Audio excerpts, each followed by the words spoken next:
Итак, 18 апреля, компания Y-Tour, поездка в горы, в Шаройский район. Мы находимся у скального образования, в котором были найдены круглые каменные шары, которые впоследствии были названы яйцами динозавров. Но, к великому сожалению, исследователи так и не доказали, что это яйца динозавров. Вот. Не знаю по какой причине. Хотя общеизвестно, что природа не создает правильных линий.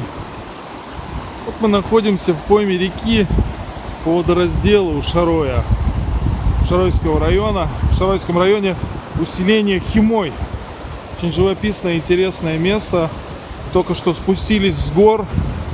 Практически рядом с границей Грузии были. Там идет мощный снег, там пурга. Вот нас остановили пограничники,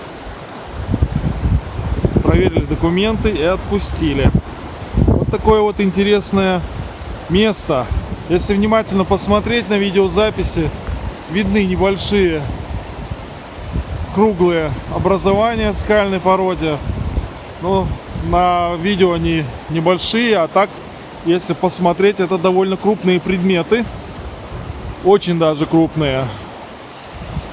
Надеюсь, все-таки ученые разберутся и точно решат, что это такое. Аслан Гапаев, Шаройского района, для компании Y-Tour.